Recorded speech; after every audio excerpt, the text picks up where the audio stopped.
حضرت ابراہیم علیہ السلام نے سورہ ابراہیم ہے نا، سورہ ابراہیم آئی، ابراہیم علیہ السلام نے کہا ہے اللہ یہ میری امت، فمن تبعنی فإنہ منی، ان میں سے جو میری پیروی کرے گا میرا ہے، ومن عصانی فإنک غفور رحیم، اور جس نے نافرمانی کی تو تو ہی پھر بخشنے والا اور مہربان ہے، تو جانے وہ جانے۔ حضور نے جب یہ آیت پڑھی اور وہ جو عیسیٰ علیہ السلام نے کہا ہے اللہ ان تعذبہم فإنہم عبادک، اگر تو انہیں عذاب دے تو تیرے بندے ہیں، وَإِن تَغْفِرْ لَهُمْ فَإِنَّكَ أَنْتَ الْعَزِيزُ الْحَكِيمُ، اور اگر بخش دے تو تو عزیز ہے، حکیم ہے، غالب ہے، حکمت والا ہے۔ جب حضور نے صلی اللہ علیہ وسلم یہ آیتیں پڑھی تو حضور رو دیے، آنکھوں سے آنسوؤں کا سیل رواں ہو گیا، عرش الہی ہل گیا، رب ذوالجلال کی رحمت اور غیرت جوش میں آ گئی۔ مسلم شریف کی حدیث ہے یہ۔ اللہ نے جبریل کو حکم دیا جبریل فوراً نیچے جاؤ اور میرے محبوب سے پوچھو کہ ان پہ کیا گزری ہے اور کس تکلیف سے دوچار ہوئے، حالانکہ وہ سب جانتا ہے، اسے معلوم ہے، پوچھو کہ کس چیز نے رلایا ہے، پیارے بتاؤ۔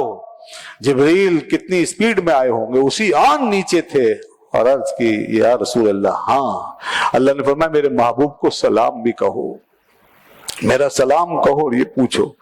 جبریل نے عرض کی یا رسول اللہ رب ذوالجلال نے سلام بھیجا ہے اور پوچھا ہے کہ آپ کو کس نے رلایا؟ تو حضور نے فرمایا جبریل مجھے میری امت یاد آ گئی، میری امت یاد آ گئی ہے، میری امت یاد آ گئی۔ میری امت کا کیا ہوگا جبریل، میری امت کا کیا ہوگا؟ ابراہیم علیہ السلام نے کہا کہ اے اللہ جس نے میری اتباع کی وہ میرا ہے، جس نے نافرمانی کی بس تو غفور رحیم ہے۔ عیسیٰ علیہ السلام نے کہا ہے اللہ اگر تو انہیں عذاب دے تو تو سب کچھ کر سکتا ہے، تیرے بندے ہیں وہ، اور اگر تو انہیں بخش دے تو تو عزیز حکیم ہے۔ میری امت کا کیا ہوگا؟ جبریل فوراً بارگاہ الوہیت میں حاضر ہوئے، بار الہ تیرا حبیب تیری اپنی امت کے بارے میں بے قرار ہے، بے چین ہے، مضطرب ہے۔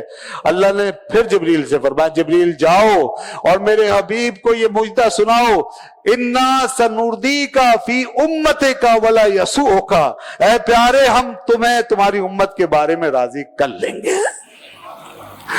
اور تمہارے ساتھ ہم وہ معاملہ کریں گے اور امت کا وہ معاملہ کریں گے کہ تمہارے دل پہ کوئی بار نہیں چھوڑیں گے، کوئی غم رہنے نہیں دیں گے، تمہیں راضی کر لیں گے، تمہیں خوش کریں گے، جیسے تم چاہتے ہو ویسے ہی تمہاری امت کے ساتھ سلوک کریں گے۔ سبحان اللہ سبحان اللہ۔ جناب لاکھوں درود و سلام ہو کملی والے آقا پر، رحمت عالم پر۔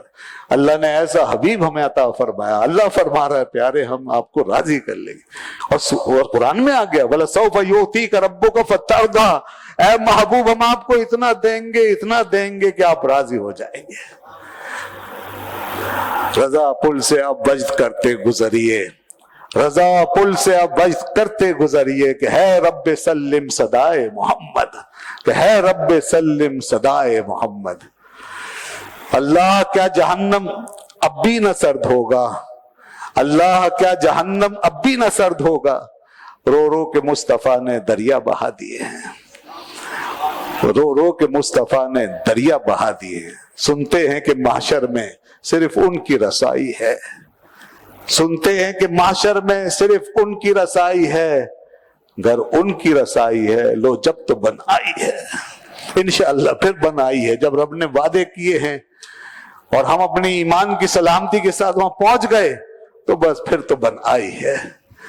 اور یہ سنتے ہیں کا کیا مطلب ہے؟ امام احمد رضا آخر میں جا کے کہتے ہیں یہ کیا کہہ رہے ہو، سنتے ہیں شک کی بات کر رہے ہو؟ مطلع میں یہ شک کیا تھا؟ مطلع میں یعنی پہلے شعر میں یہ شک کیا تھا؟ واللہ رضا واللہ، مطلع میں یہ شک کیا تھا؟ واللہ رضا واللہ، صرف ان کی رسائی ہے، صرف ان کی رسائی۔ وہ جو سنتے ہیں سے شروع کیا تھا آخر میں جا کے اس کا شک نکال دیا اور کہا نہیں سنی سنائی بات نہیں ہے، واللہ رضا واللہ، صرف ان کی رسائی ہے، صرف ان کی رسائی۔ حضور کی تو یہ شان ہے۔ اللہ فرماتا ہے آئے گی وہ آیت وَعَسَىٰ أَن يَبْعَثَكَ رَبُّكَ مَقَامًا مَحْمُودًا، ہم آپ کو مقام محمود پہ فائز کریں گے۔ اللہ اللہ۔ لیکن دوستو یہ باتیں اس لیے نہیں ہے کہ ہم غافل ہو جائیں، ہم تکیہ کر کے بیٹھ جائیں، نہیں، ایمان لائیں، وفادار بنیں، وفادار، اپنے آقا کے وفادار بنیں۔ اب غداریاں بہت ہو رہی ہیں، اس لیے غداری سے بچیں، بے وفائی سے بچیں، نافرمانیوں سے بچیں۔ شرم حیا پہ اپنے اندر برقرار رکھیں، اس بات کا احساس کہ ہم ان کی امت ہیں، ان کی امت ہیں، ان کے غلام ہیں، یہ احساس کہیں نہ کہیں جاگزی ہونا چاہیے۔ اللہ اللہ۔ اور حضور کی بارگاہ میں لوگ آتے، ایک نظر میں اس احساس سے لبریز ہو کے جاتے تھے، کیسے کیسے دشمن آتے تھے اور کس کس طرح بن کے سور کے جاتے، بدل کے جاتے تھے۔ بس ایک بات عرض کرتا ہوں، امام احمد نے اور بہت سے لوگوں نے روایت کیا، حضور تشریف فرما تھے، صحابہ ارد گرد بیٹھے ہوئے تھے، ایک جگہ جمع تھے، کسی جگہ میں، کسی باہر، کسی مقام پر، تو ایک شخص، ایک اعرابی تھا، غالباً قبیلہ بنی سلیم کا، اس نے دیکھا، اس نے گو پکڑی ہوئی تھی۔ گو جانتے ہیں؟ یہ بڑا سا جانور ہوتا ہے گو، یہ چھپکلی کو آپ مطلب 50 گنا بڑا کر لیں تو وہ گو بن جائے گی، اتنی بڑی ہوتی ہے، وہ بڑی بھی ہوتی ہے چھوٹی بھی۔ تو وہ اس نے گو پکڑی ہوئی تھی، وہ اتنی تھی کہ اس کی آستین کے اندر چھپی ہوئی تھی، اور اہل عرب اس کو کھاتے تھے، تو اس نے کھانے کے لیے وہ پکڑی، آستین میں رکھی ہوئی، اور آیا، دیکھا کچھ لوگ کھڑے ہوئے، اس نے کہا یہ مجمع کیسا ہے؟ تو کسی نے بتایا یہاں پر اللہ کے رسول تشریف فرما ہے۔ اس نے سنا تو فوراً آگے آیا، اس نے مجمع کو چیرا اور چیر کے اندر گھس گیا اور سامنے آگے کھڑا ہو گیا اور کہنے لگا کہ آپ لات و عزا کی قسم، دنیا میں آپ سے زیادہ مجھے کسی سے نفرت نہیں ہے، تم وہ ہو جن سے مجھے سخت نفرت ہے پوری دنیا میں۔ اس نے قسم کھائی اور کہا کہ اگر مجھے اس بات کا اندیشہ نہ ہوتا نا کہ میری قوم تانا دے گی کہ تو نے جلد بازی کی، تو میں تمہارا سر ابھی اڑا دیتا۔ اتنی بڑی بے ادبی اس نے کی، صحابہ کرام کی آنکھوں میں خون اتر آیا۔ حضرت عمر رضی اللہ عنہ سے نہیں رہا کہ انہوں نے کہا یا رسول اللہ آپ مجھے اجازت دیں، اس شخص کو حق کیا پہنچتا ہے کہ اللہ کے رسول سے ایسی بات کرے؟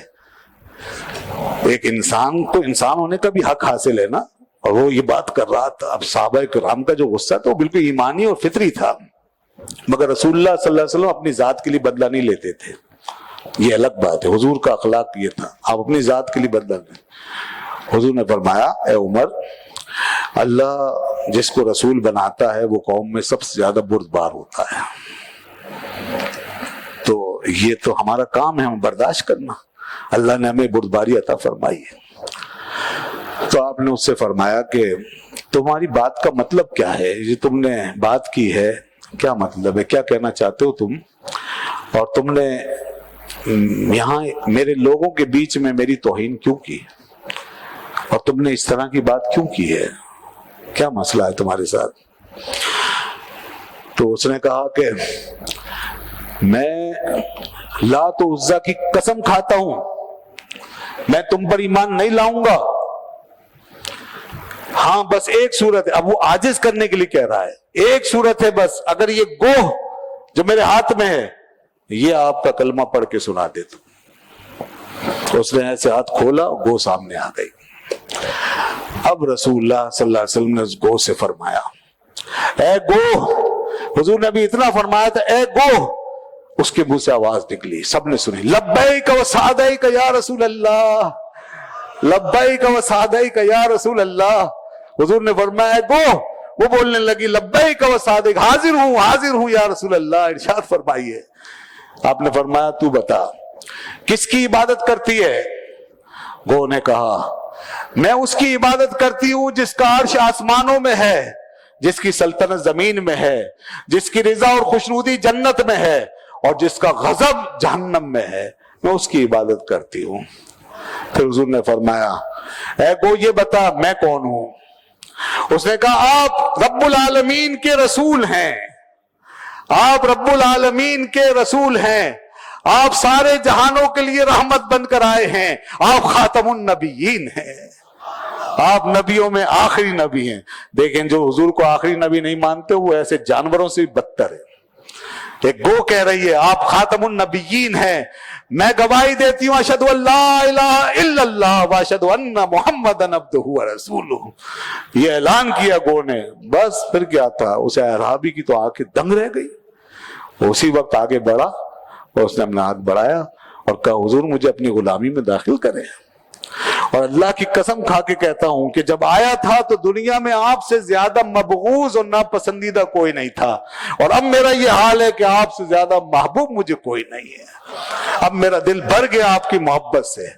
رسول اللہ صلی اللہ علیہ وسلم سے اس نے عرض کیا، رسول اللہ مجھے تعلیم دیجیے۔ حضور نے اس کو تعلیم دی، اس کو کچھ سکھائیں چیزیں، کچھ باتیں نماز کے بارے میں بتایا کہ یاد رکھو کہ جس دین کے ساتھ نماز نہ ہو وہ دین بیکار ہو جاتا ہے، اور نماز دین کی بنیاد ہے، لہذا نماز پڑھو، اور جنت کی کنجی نماز میں رکھی گئی ہے۔ تو یہ تعلیم دی گئی، پھر وہ گیا سرخرو ہو کر، اور گیا تھا جنتی ہو کے چلا گیا۔ یہ ہے وہ انقلاب جو اللہ کے محبوب کی بارگاہ سے اٹھتا ہے، اور آج بھی وہ انقلاب ضرور پیدا ہو سکتا ہے اگر ہم حضور کی تعلیمات پہ عمل کرنے، رسول پاک صلی اللہ علیہ وسلم کے سچے وفادار بن جائیں تو دنیا کیا ہے، کچھ نہیں۔